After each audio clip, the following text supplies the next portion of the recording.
नमस्कार। आकाशवाणी से प्रस्तुत है समाचार प्रभात।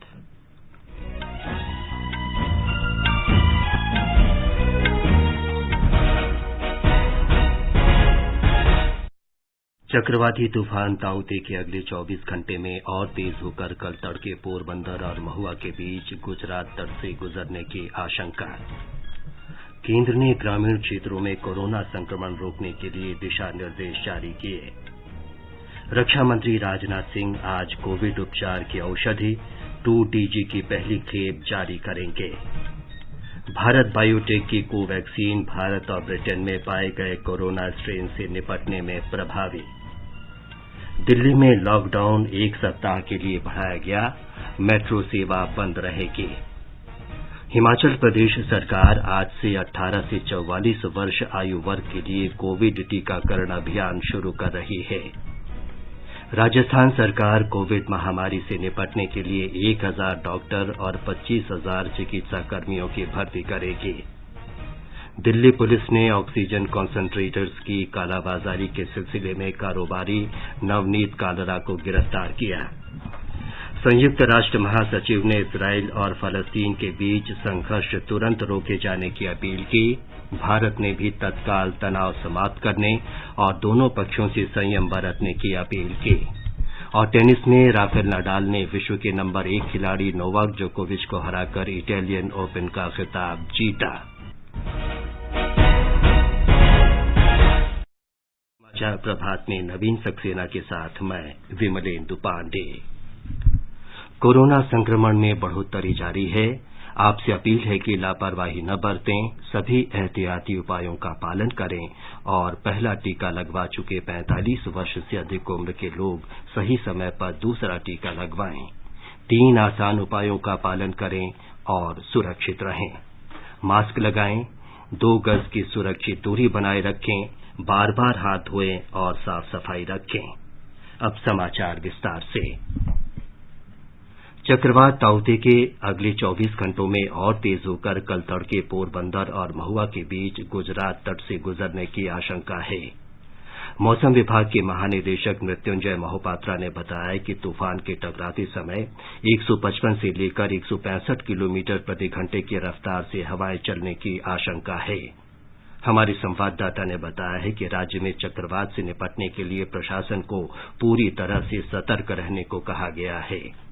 राज्य के राजस्व विभाग के अतिरिक्त मुख्य सचिव पंकज कुमार ने कहा कि गुजरात में अति भयानक समुद्री तूफान ताउते के प्रभाव को कम से कम रखने के लिए राज्य का प्रशासन पूरी तरह मुस्तैद है। उन्होंने कहा कि अब तक समुद्र के तटीय क्षेत्रों से 1.5 लाख से अधिक लोगों को कोविड के नियमों का पालन करते हुए सुरक्षित स्थानों पर पहुंचाया गया है। गुजरात को राष्ट्रीय आपदा मोचन बल की 44 टीम दी गई है, जिन्हें समुद्री तूफान के संभावित खतरे वाले जिलों में तैनात किया गया है। राज्य आपदा मोचन बल की 6 टीमों को भी बचाव और राहत कार्य के लिए तैनात किया गया है। मछुआरों को अगले 5 दिनों तक समुद्र में नहीं जाने की सलाह दी गई है। समुद्र में फंसे मछुआरों को सुरक्षित वापस लाने के लिए मरीन पुलिस और तटरक्षक बल मदद कर रहे हैं। सभी सरकारी और निजी कोविड अस्पतालों में कोविड के मरीजों की सुरक्षा के लिए विशेष उपाय किए गए हैं। योगेश पंड्या, आकाशवाणी समाचार, अहमदाबाद।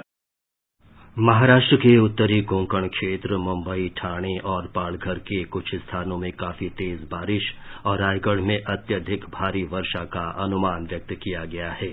ब्यौरा हमारे संवाददाता से।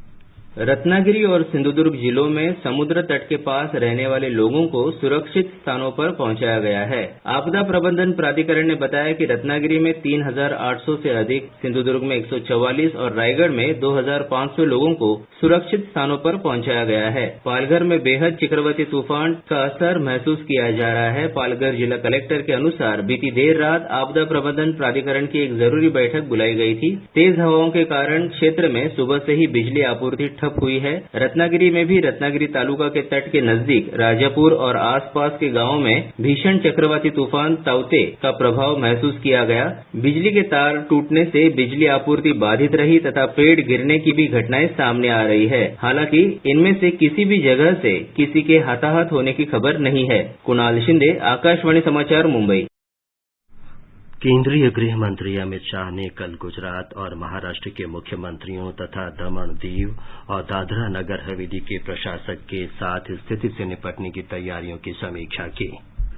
राष्ट्रीय आपदा मोचन बल ने गुजरात में 50 से अधिक दलों की तैनाती की है। वायुसेना ने 16 परिवहन विमान और 18 हेलीकॉप्टर तैयार रखे हैं। किसी भी स्थिति में मदद के लिए भारतीय तटरक्षक बल की राहत टीमें तथा एम्बुलेंस के साथ चिकित्सा टीम पश्चिमी तट पर तैयार रखी गई है। गुजरात और महाराष्ट्र के कुछ हिस्सों में ताउते चक्रवात के कारण कोविड टीकाकरण आज रोक दिया गया है। केरल में तेज बारिश के बाद कई जलाशयों का जलस्तर बढ़ गया है। गोवा में तेज हवाओं के कारण बिजली के खंभे उखड़ जाने से कई क्षेत्रों में बिजली आपूर्ति बाधित है। वाणिज्य और उद्योग मंत्री पीयूष गोयल तथा पत्तन, पोत परिवहन और जलमार्ग मंत्री मनसुख मंडाविया ने चक्रवाती तूफान ताउते के संभावित असर और इससे निपटने की तैयारियों पर उद्योग जगत के साथ चर्चा की। प्रधानमंत्री नरेंद्र मोदी के निर्देश पर बुलाई गई इस बैठक में भारतीय मौसम विभाग, पत्तन, पोत परिवहन और जलमार्ग मंत्रालय, रेल मंत्रालय, राष्ट्रीय आपदा प्रबंधन प्राधिकरण, महाराष्ट्र, गोवा, दादर और नगर हवेली तथा दमन और दीव के वरिष्ठ अधिकारियों ने भाग लिया। राष्ट्रीय आपदा प्रबंधन प्राधिकरण एनडीएमए ने प्रभावित क्षेत्रों में राहत और बचाव कार्यों के लिए अपनी तैयारियों और क्षेत्र में एनडीआरएफ की विभिन्न टीमों की तैनाती के बारे में जानकारी दी।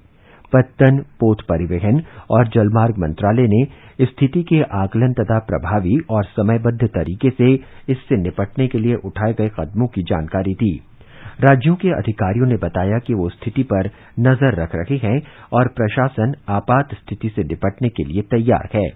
उद्योग जगत के नेताओं ने कुछ सुझाव दिए तथा तूफान का असर कम करने के लिए किए जा रहे उपायों की भी जानकारी दी। बैठक में ऑक्सीजन की निरंतर उपलब्धता, दवाओं और आवश्यक वस्तुओं का बफर स्टॉक बनाए रखने और संक्रमण की आशंका वाले क्षेत्रों में लोगों के आरोग्य के मुद्दे पर भी जोर दिया गया है। बैठक में संचार और अन्य सुविधाएं बनाए रखने पर भी चर्चा हुई। श्री गोयल ने बताया कि उद्योग जगत और राज्य सरकारों ने प्राकृतिक आपदा से प्रभावी तरीके से निपटने का विश्वास व्यक्त किया। उन्होंने कहा कि इस दौरान बिजली की आपूर्ति बनाए रखने या बाधित होने पर तुरंत बहाल करने पर मुख्य रूप से ध्यान दिया जाएगा। श्री गोयल ने कहा कि चक्रवात की निगरानी पर नियंत्रण कक्ष पहले से ही 24 घंटे काम कर रहा है। ऑक्सीजन की निर्बाध आपूर्ति सुनिश्चित करने के लिए रेलवे ने भी कई उपाय किए हैं। ये समाचार आकाशवाणी से प्रसारित किए जा रहे हैं। माँ कब आएगा? अभी आएगा। अरे बोलो ना माँ, कब आएगा? बोला ना, अभी आ जाएगा। ये ले, आ गया कुआं।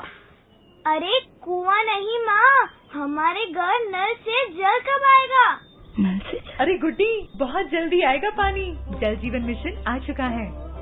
हम एक कदम उठाएंगे तो सरकार 10 कदम उठाएगी। सच?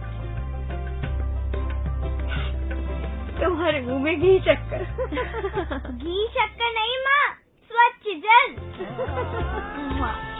2024 तक देश के सभी 19 करोड़ घरों में पहुंचेगा पीने का साफ पानी। अब होगा हर घर जल। जल जीवन मिशन, जल शक्ति मंत्रालय, भारत सरकार। समाचार प्रभात में आपका फिर स्वागत है। केंद्रीय स्वास्थ्य सचिव राजेश भूषण ने नीति आयोग के सदस्य डॉक्टर वीके पॉल के साथ कल सभी राज्यों और केंद्र शासित प्रदेशों के साथ वीडियो कॉन्फ्रेंस की। बैठक में मुख्य रूप से अर्ध शहरी, ग्रामीण और जनजातीय क्षेत्रों में कोविड और फंगल संक्रमण की रोकथाम और प्रबंधन पर ध्यान दिया गया। देश के ग्रामीण क्षेत्रों में तेजी से कोविड संक्रमण फैलने और परीक्षण की नीची दर को देखते हुए ये बैठक महत्वपूर्ण मानी जा रही है। राज्यों से स्थिति पर नियंत्रण के लिए समुदाय आधारित पहल और प्राथमिक स्वास्थ्य केंद्र सेवाएं बढ़ाने और रैपिड एंटीजन टेस्ट, आरटी-पीसीआर जांच और टेली परामर्श का उपयोग करने का आग्रह किया गया है। राज्य के स्वास्थ्य सचिवों से चिकित्सा अधिकारियों और ब्लॉक स्तर के नोडल अधिकारियों के साथ आज से नियमित रूप से समीक्षा बैठक करने को कहा गया, ताकि जमीनी स्तर पर एहतियाती उपायों का पालन सुनिश्चित किया जा सके। राज्यों को आशा कार्यकर्ताओं, सहायिका नर्स, पंचायती राज संस्थानों के अलावा सामुदायिक स्वास्थ्य अधिकारियों को कोविड प्रबंधन के प्रति जागरूक करने के लिए बैठकें आयोजित करने को कहा गया। इन्हें कोविड के आरंभिक लक्षणों को पहचानने के लिए प्रशिक्षित करने की भी सलाह दी गई। रक्षा मंत्री राजनाथ सिंह आज वीडियो कॉन्फ्रेंस के माध्यम से कोविड उपचार की औषधि 2DG की पहली खेप जारी करेंगे। ये दवा रक्षा अनुसंधान और विकास संगठन DRDO के संस्थान नाभिकीय औषधि और संबद्ध विज्ञान इनमास ने डॉक्टर रेड्डीज लैबोरेटरीज के सहयोग से विकसित की है।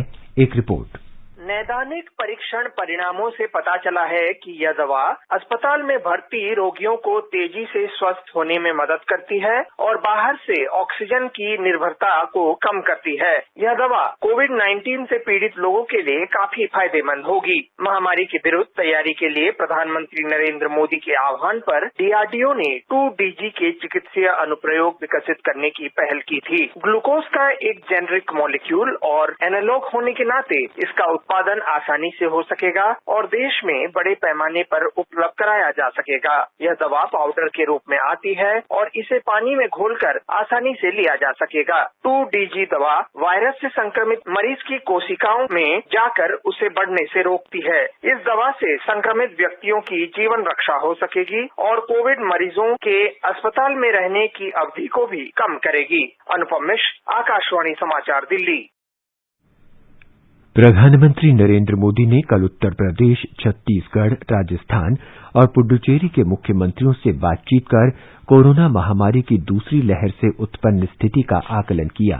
उन्होंने स्थिति से निपटने में राज्य सरकारों की महामारी प्रबंधन रणनीति का भी जायजा लिया।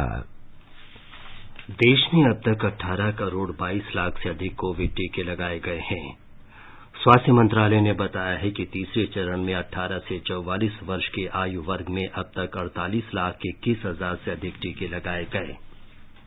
स्वास्थ्य मंत्रालय ने कहा है कि केंद्र ने अब तक राज्यों और केंद्र शासित प्रदेशों को 20 करोड़ से अधिक टीके निःशुल्क उपलब्ध कराए हैं। राज्यों और केंद्र शासित प्रदेशों के पास 1 करोड़ 84 लाख से अधिक कोविड वैक्सीन अब भी उपलब्ध है। आगे बढ़ने से पहले एक नजर मुख्य समाचारों पर। चक्रवाती तूफान ताउते के अगले 24 घंटे में और तेज होकर कल तड़के पोरबंदर और महुआ के बीच गुजरात तट से गुजरने की आशंका। केंद्र ने ग्रामीण क्षेत्रों में कोरोना संक्रमण रोकने के लिए दिशा निर्देश जारी किए। रक्षा मंत्री राजनाथ सिंह आज कोविड उपचार की औषधि 2DG की पहली खेप जारी करेंगे। भारत बायोटेक की कोवैक्सीन भारत और ब्रिटेन में पाए गए कोरोना स्ट्रेन से निपटने में प्रभावी। दिल्ली में लॉकडाउन 1 सप्ताह के लिए बढ़ाया गया, मेट्रो सेवा बंद रहेगी। हिमाचल प्रदेश सरकार आज से 18 से 44 वर्ष आयु वर्ग के लिए कोविड टीकाकरण अभियान शुरू कर रही है। राजस्थान सरकार कोविड महामारी से निपटने के लिए 1000 डॉक्टर और 25,000 चिकित्सा कर्मियों की भर्ती करेगी। दिल्ली पुलिस ने ऑक्सीजन कंसंट्रेटर की कालाबाजारी के सिलसिले में कारोबारी नवनीत कालरा को गिरफ्तार किया। संयुक्त राष्ट्र महासचिव ने इजरायल और फलस्तीन के बीच संघर्ष तुरंत रोके जाने की अपील की। भारत ने भी तत्काल तनाव समाप्त करने और दोनों पक्षों से संयम बरतने की अपील की। और टेनिस में राफेल नाडाल ने विश्व के नंबर 1 खिलाड़ी नोवाक जोकोविच को हराकर इटालियन ओपन खिताब जीता। दिल्ली सरकार ने राष्ट्रीय राजधानी क्षेत्र में लॉकडाउन की अवधि 1 सप्ताह बढ़ा दी है। लॉकडाउन अब 24 मई तक लागू रहेगा। मुख्यमंत्री अरविंद केजरीवाल ने बताया कि पिछले कुछ सप्ताह में स्वस्थ होने की दर बढ़ी है और संक्रमण दर घटी है। कोरोना काफी तेजी के साथ कम हो रहा है, लेकिन जो गेन हम लोगों ने पिछले कुछ दिनों में किए, हम नहीं चाहते कि वो एकदम से खत्म हो। तो अभी 1 हफ्ते के लिए लॉकडाउन को हम और बढ़ाने जा रहे हैं। दिल्ली में पिछले 3 सप्ताह में संक्रमण दर में काफी कमी हुई है।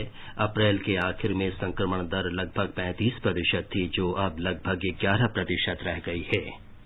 इस बीच दिल्ली मेट्रो रेल निगम DMRC ने कल कहा कि कर्फ्यू बढ़ाए जाने के मद्देनजर राजधानी में मेट्रो सेवाएं बंद रहेंगी।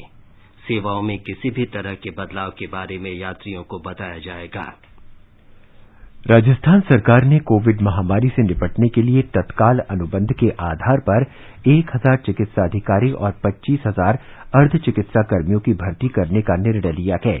इनकी तैनाती प्राथमिक और सामुदायिक स्वास्थ्य केंद्रों पर की जाएगी।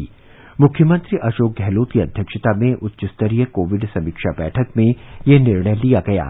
राज्य सरकार पहले ही 345 सामुदायिक स्वास्थ्य केंद्रों को कोविड परामर्श केंद्र के रूप में बदलने का निर्णय ले चुकी है। उच्च प्रवाह ऑक्सीजन सुविधा के साथ 10 आईसीयू बेड की सुविधा और ब्लॉक स्तर पर सामुदायिक स्वास्थ्य केंद्रों में नवजात शिशु सघन देखभाल इकाई विकसित करने का भी निर्णय लिया गया। सामुदायिक स्वास्थ्य केंद्रों में 10 ऑक्सीजन कंसंट्रेटर और प्राथमिक स्वास्थ्य केंद्रों में 5 ऑक्सीजन कंसंट्रेटर की व्यवस्था की जाएगी। मुख्यमंत्री ने ग्रामीण इलाकों में ग्रामीण लोगों को कोविड उपचार मुहैया कराने के लिए स्वास्थ्य सुविधाओं को मजबूत करने का निर्देश दिया। बिहार में कोविड संक्रमण में कमी आ रही है। राज्य में अब तक 5,72,000 से ज्यादा मरीज संक्रमण मुक्त हो चुके हैं। कल राज्य में 6,894 लोगों में संक्रमण मिला, जबकि 14,201 मरीज स्वस्थ हुए। राज्य में अब तक 90,14,000 लोगों का टीकाकरण किया जा चुका है। छत्तीसगढ़ में वर्चुअल स्कूल स्थापित किया जा रहा है ताकि कोरोना महामारी से बच्चों की शिक्षा पर प्रतिकूल असर न पड़े। हमारी संवाददाता ने बताया है कि ये वर्चुअल स्कूल छत्तीसगढ़ राज्य ओपन स्कूल के अंतर्गत कार्य करेगा। ब्यौरा हमारी संवाददाता से। वैश्विक महामारी कोविड-19 के कारण बीते अनेक दिनों से सभी स्कूल बंद हैं। ऐसी स्थिति में बच्चों की पढ़ाई का नुकसान न हो, इसके लिए छत्तीसगढ़ सरकार ने सूचना प्रौद्योगिकी का इस्तेमाल करते हुए वर्चुअल स्कूल की स्थापना की है। इस वर्चुअल स्कूल में कक्षा 9वीं से 12वीं तक के छात्र प्रवेश ले सकेंगे। इसमें विद्यार्थियों की प्रवेश प्रक्रिया से लेकर पढ़ाई और परीक्षा सहित सभी कार्य ऑनलाइन होंगे। विद्यार्थियों को अपने चुने हुए मेंटर से वार्तालाप करने और जिज्ञासा को शांत करने की सुविधा प्राप्त होगी। इस वर्चुअल स्कूल का पाठ्यक्रम छत्तीसगढ़ माध्यमिक शिक्षा मंडल के पाठ्यक्रम में लगभग 30% की कटौती करते हुए तैयार किया गया है। इस स्कूल के पोर्टल का निर्माण NIC द्वारा किया जा रहा है। इस वर्चुअल स्कूल में प्रवेश की प्रक्रिया जल्द ही प्रारंभ होगी। विकल्प शुक्ला, आकाशवाणी समाचार, रायपुर। पंजाब के मुख्यमंत्री कैप्टन अमरिंदर सिंह ने कल ग्रामीण इलाकों में कोरोना मुक्त पिंड अभियान के तहत कोविड फतेह कार्यक्रम की घोषणा की। उन्होंने कहा कि ये एक युद्ध है जिसमें समुदाय के सभी वर्गों की भागीदारी की जरूरत है। मुख्यमंत्री ने स्वास्थ्य और ग्रामीण विकास विभागों को गांवों में समुदाय को बड़े पैमाने पर लामबंद करने के अभियान को आगे बढ़ाने का निर्देश दिया। सर्दी खांसी जैसे लक्षणों के प्रति लोगों के लापरवाह रवैये को सबसे बड़ा मुद्दा बताते हुए उन्होंने निर्देश दिए कि लक्षणों वाले रोगियों को पैरासिटामोल, कफ सिरप और विटामिन C जैसी बुनियादी दवाएं उनके घर पर ही दी जानी चाहिए और उन्हें जांच कराने के लिए प्रोत्साहित किया जाना चाहिए और यदि जांच में वो पॉजिटिव पाए जाते हैं तो घरों में अलग रहने के लिए उनकी सहायता की जानी चाहिए।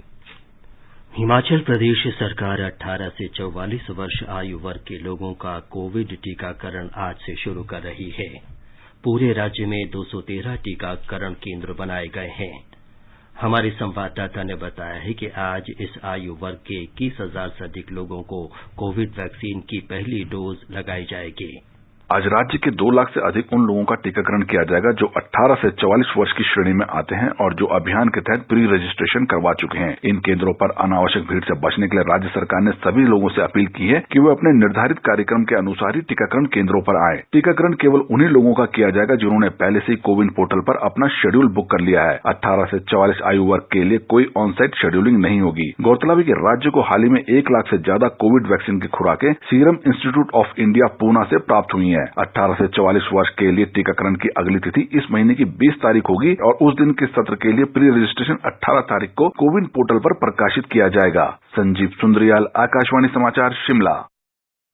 जम्मू कश्मीर में ऊधमपुर जिला अस्पताल में 30 चिकित्सा कर्मियों की टीम पिछले 15 महीने से लगातार कोविड जांच कर रही है।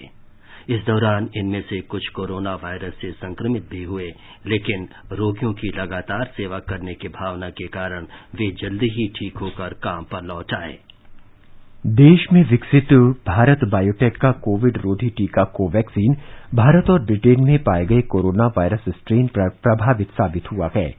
Medical journal clinical infectious disease में प्रकाशित एक अध्ययन में कहा गया है कि कोवैक्सीन डबल म्यूटेंट स्ट्रेन सहित कोरोना वायरस के मुख्य वेरिएंट्स को बेअसर करने में सफल है। राष्ट्रीय विषाणु संस्थान और भारतीय आयुर्विज्ञान अनुसंधान परिषद ने यह अध्ययन किया था। भारत में अभी उपलब्ध 3 कोविड रोधी टीकों में कोवैक्सीन एक है। कुछ दिन पहले ही कोवैक्सीन भारतीय औषधि महानियंत्रक से 2 से 18 वर्ष के बच्चों पर परीक्षण की स्वीकृति मिलने वाला पहला कोविड रोधी टीका बना था। ये परीक्षण अगले 2-3 महीनों में पूरा हो जाने की संभावना है। कोविन डिजिटल प्लेटफॉर्म पर कोविशील्ड वैक्सीन के 2 टीकों के बीच की अवधि अब 12 से 16 सप्ताह के बीच कर दी गई है। स्वास्थ्य मंत्रालय ने कहा है कि मीडिया की कुछ रिपोर्ट में कहा गया है कि जिन लोगों ने कोविशील्ड के दूसरे टीके के लिए 84 दिन पहले से ही बुकिंग करा ली थी, उन्हें टीकाकरण केंद्र से बिना टीका लगाए ही वापस भेजा जा रहा है। मंत्रालय ने स्पष्ट किया है कि कोविन डिजिटल प्लेटफॉर्म पर इस बारे में आवश्यक बदलाव कर दिए गए हैं। अब कोविशील्ड वैक्सीन के दूसरे टीके के लिए ऑनलाइन पंजीकरण 84 दिन से पहले नहीं होगा। पहले से किए गए पंजीकरण मान्य होंगे। हालांकि लाभार्थियों को दूसरे टीके का पंजीकरण 84 दिन बाद अपना पंजीकरण दोबारा करवाने की सलाह दी गई है। सरकार ने लॉकडाउन के कारण राज्यों और केंद्र शासित प्रदेशों से यह सुनिश्चित करने का आग्रह किया है कि नियमित बाजार खुलने के प्रतिबंधित समय से उचित दर की दुकानों को छूट दी जाए। खाद्य और सार्वजनिक वितरण विभाग ने सभी राज्यों और केंद्र शासित प्रदेशों को परामर्श जारी किया है कि इन दुकानों को सभी दिन खोला जाए और दिन भर लाभार्थियों को अनाज वितरित किया जाए। सरकार ने कहा है कि कोरोना महामारी की स्थिति में दबाव झेल रहे बच्चों की जानकारी, उनकी तस्वीरें और संपर्क सोशल मीडिया पर साझा नहीं किया जाना चाहिए। कानून के अनुसार उनकी पहचान सार्वजनिक नहीं की जानी चाहिए। महिला और बाल विकास मंत्री स्मृति ईरानी ने कहा है कि ऐसे बच्चे जिनके माता पिता महामारी के कारण नहीं रखे हों, उसकी सूचना पुलिस, बाल कल्याण समिति या चाइल्ड हेल्पलाइन 1098 पर दी जानी चाहिए। उन्होंने कहा कि ऐसे बच्चों का कानूनी रूप से गोद दिया जाना सुनिश्चित किया जाना चाहिए।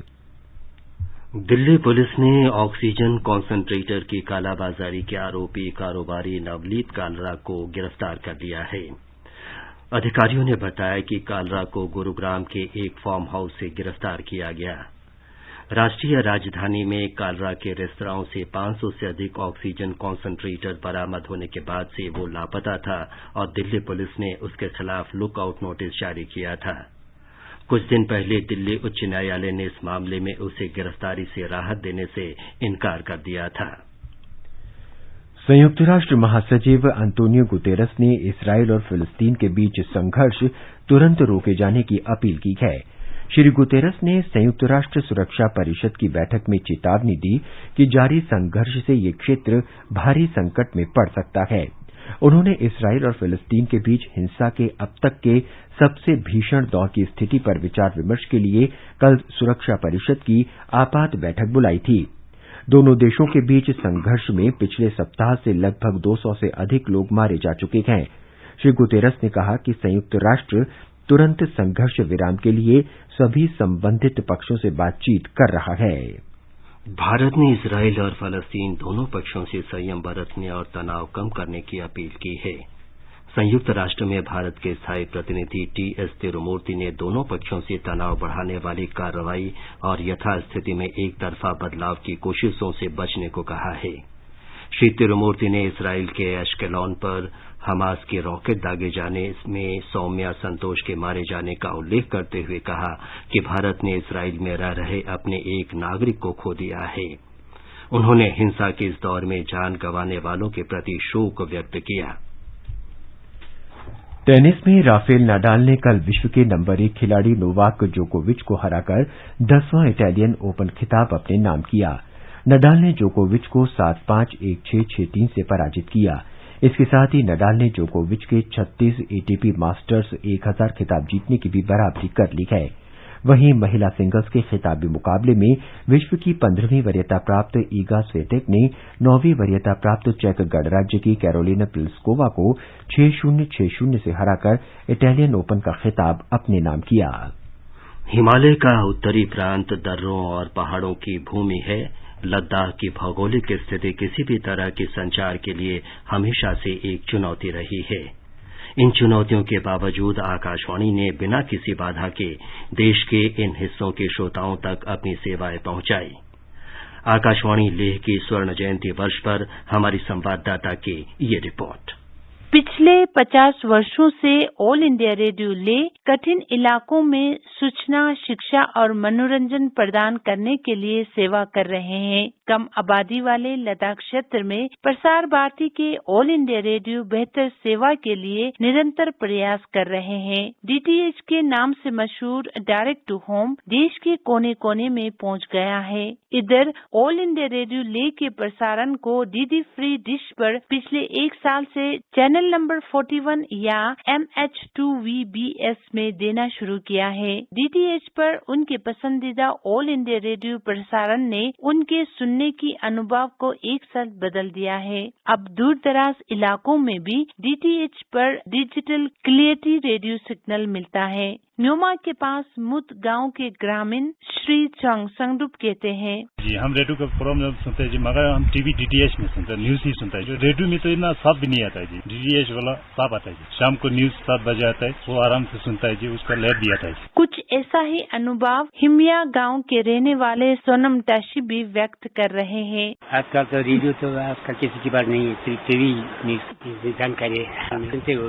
लद्दाख की न्यूज तो सब सुनते हैं, लद्दाख की गाना अपना टीवी में। विशेष रूप से जब कोविड-19 महामारी के कारण स्कूलें बंद थे, ऑल इंडिया रेडियो पर डिजिटल क्लियरिटी के साथ क्लासेस लेह लद्दाख के क्षेत्र के लिए बहुत मददगार रहा। लेह हिल काउंसिल की मदद से अपने आदर्श का पालन करते हुए आकाशवाणी लेह ने 10वीं और 12वीं कक्षा के छात्रों के लिए नियमित कक्षाएं चलाई है। आकाशवाणी समाचार के लिए रमेश चंद्र के साथ मुत गांव से मैं दिस्क डोलवा। ये समाचार हमारी वेबसाइट newsonair.com/hindi पर भी उपलब्ध हैं। और नवीन, आप बताएं कि आज के समाचार पत्रों में क्या विशेष है। विमलेंदु, कोरोना संक्रमण से जुड़ी खबरों को अखबारों ने अहमियत दी है। दैनिक जागरण की सुर्खी है 27 दिन बाद सबसे कम मरीज। बीते 24 घंटे में 2,81,000 नए मरीज, 4,092 लोगों की मौत। हिंदुस्तान का कहना है दिल्ली और हरियाणा में 24 मई तक रहेगा लॉकडाउन। पंजाब केसरी का कहना है अब गांव को बचाने की मुहिम, नए दिशा निर्देश जारी, स्क्रीनिंग और क्वारंटीन पर जोर। जनसत्ता की खबर है कोविन प्लेटफॉर्म में 2 बदलाव किए गए, कोविशील्ड और कोवैक्सीन के अलावा स्पुतनिक वी टीका भी जोड़ा गया। कोविशील्ड टीके की दूसरी खुराक 84 दिन से बढ़ाकर 112 दिन की गई। अमर उजाला का शीर्षक है केंद्र ने उत्तर प्रदेश और बिहार से कहा गंगा में शवों को बहाने पर लगाए रोक, सरकारों से कहा सुरक्षित अंतिम संस्कार करने पर ध्यान दें। नर्सें हमारी नई सुपर हीरो शीर्षक से दैनिक भास्कर लिखता है अमेरिका से 100 से ज्यादा नर्सें नौकरी और परिवार छोड़कर भारत आ रही हैं, कम सुविधाओं वाले अस्पतालों में देंगी सेवाएं, अपना सारा खर्च भी खुद उठाएंगी। अंत में मुख्य समाचार एक बार फिर। चक्रवाती तूफान ताउते के अगले 24 घंटे में और तेज होकर कल तड़के पोरबंदर और महुआ के बीच गुजरात तट से गुजरने की आशंका। केंद्र ने ग्रामीण क्षेत्रों में कोरोना संक्रमण रोकने के लिए दिशा निर्देश जारी किए। रक्षा मंत्री राजनाथ सिंह आज कोविड उपचार की औषधि 2DG की पहली खेप जारी करेंगे। भारत बायोटेक की कोवैक्सीन भारत और ब्रिटेन में पाए गए कोरोना स्ट्रेन से निपटने में प्रभावी। दिल्ली में लॉकडाउन 1 सप्ताह के लिए बढ़ाया गया, मेट्रो सेवा बंद रहेगी। हिमाचल प्रदेश सरकार आज से 18 से 44 वर्ष आयु वर्ग के लिए कोविड टीकाकरण अभियान शुरू कर रही है। राजस्थान सरकार कोविड महामारी से निपटने के लिए 1,000 डॉक्टर और 25,000 चिकित्सा कर्मियों की भर्ती करेगी। और दिल्ली पुलिस ने ऑक्सीजन कॉन्सेंट्रेटर्स की कालाबाजारी के सिलसिले में कारोबारी नवनीत कालरा को गिरफ्तार किया। इसके साथ ही समाचार प्रभात का ये अंक समाप्त हुआ। नमस्कार।